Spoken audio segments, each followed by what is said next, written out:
Hello, Merengues fans. What happened today is not normal. That is a fact. However, there is a reason and a main culprit. And everyone knows that it is our coach, Carlo Ancelotti. He needs to go as soon as possible, and we need to get back to having dignity, fans. So if you support Ancelotti's departure, leave a like. Let's show our strength. Now let's move on to the latest news about everything that will happen from now on.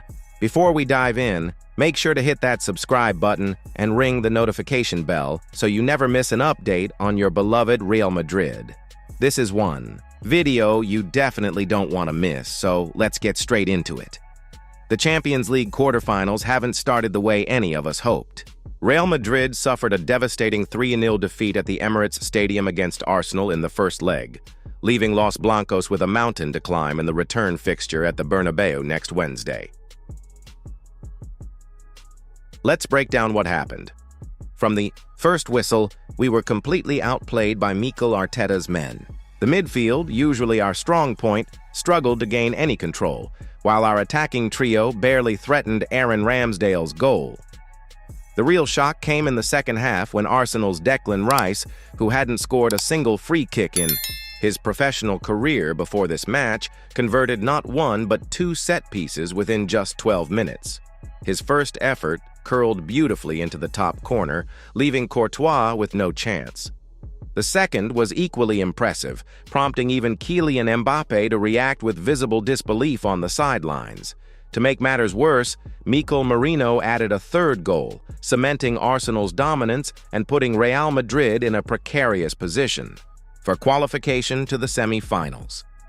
The stats tell the story. Arsenal dominated possession, outshot us, and simply wanted it more.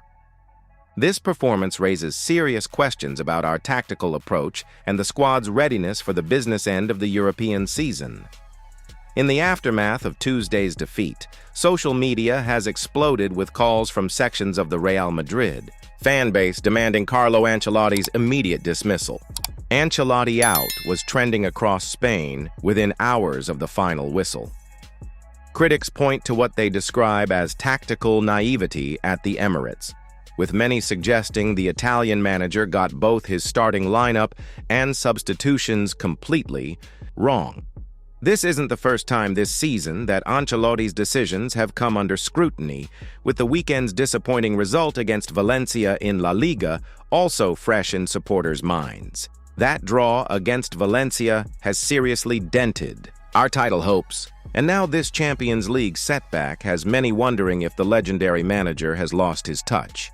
While Florentino Perez has historically been known for his patience with managers who deliver Champions League success, the manner of Tuesday's defeat has reportedly left the president furious. Sources close to the club suggest that discussions about Ancelotti's future have already begun behind closed doors, with potential replacements being considered. However, let's not forget that Carlo has overcome seemingly impossible situations before. Remember the comebacks against PSG, Chelsea, and Manchester City on our way to the 14th Champions League title? The magic of the Bernabeu awaits Arsenal next week. As if the 3-0 defeat wasn't bad enough, Eduardo Camavinga will miss the crucial second leg after picking up a yellow card for a mistimed challenge. The 22-year-old Frenchman was actually one of our better performers on the night, particularly in the first half where he showed fight and quality that was lacking elsewhere in the team. Unfortunately, Camavinga went into the match knowing he was one booking away from suspension, and that threshold has now been reached. His absence will be a significant blow for the return leg, especially considering how our midfield struggled at the Emirates. This means Ancelotti will need to reshuffle his midfield options. We could see a return to a more traditional trio of Tchouaméni, Valverde, and Kroos, or perhaps Bellingham dropping deeper to help control the game. Either way, losing Camavinga's energy and ball-winning ability is a major setback when we need to overturn a 3-goal deficit. Much was expected of Kylian Mbappé in his first Champions League knockout tie for Real Madrid, but the French superstar cut a peripheral figure throughout the 90 minutes at the Emirates. Arsenal's defense, led by William Saliba, managed to keep him quiet. limiting his trademark bursts of speed and offering him very few opportunities to make an impact. One of the most telling moments came when the cameras caught Mbappé's reaction to Declan Rice's second free-kick goal. His expression of shock and disbelief seemed to sum up Real Madrid's night. Nothing was going according to plan. Since his $180 million move from PSG last summer, Mbappé has shown flashes of brilliance, but has yet to fully settle into this Real Madrid side. Tuesday night was another example of how the team is still working to maximize his talents alongside Vinicius Jr. and Rodrygo. The good news? Mbappé has historically been a player who rises to the occasion in big moments. If there's anyone in world football capable of turning this tie around at the Bernabeu, it's him. Real Madrid fans will be hoping to see the very best version of their star signing next Wednesday. For some expert insight on the current situation, we spoke with former Real Madrid midfielder Expert Name, who shared his thoughts on what needs to change for the second leg. Real Madrid needs to go back to basics. The pressing was disorganized at the Emirates, and there was a clear disconnection between the midfield and attack. At the Bernabeu, they need to start aggressively, get an early goal, and let the magic of the stadium do the rest. I've played in comebacks at the Bernabeu, and there's something special about that place on European nights. 3 goals is a huge mountain to climb, but if any club can do it, it's Real Madrid. They need to play with more intensity, more cohesion, and Ancelotti needs to get his tactics spot on. Without Camavinga, I'd look to bring in Tchouaméni to provide that defensive stability, allowing Bellingham and Valverde more freedom to support the attack. As for Mbappé, he needs to be more involved.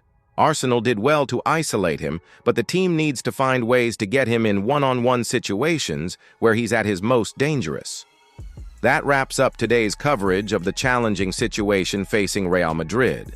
Yes, the Arsenal defeat was painful, but remember, this club has a history of overcoming the impossible in Europe.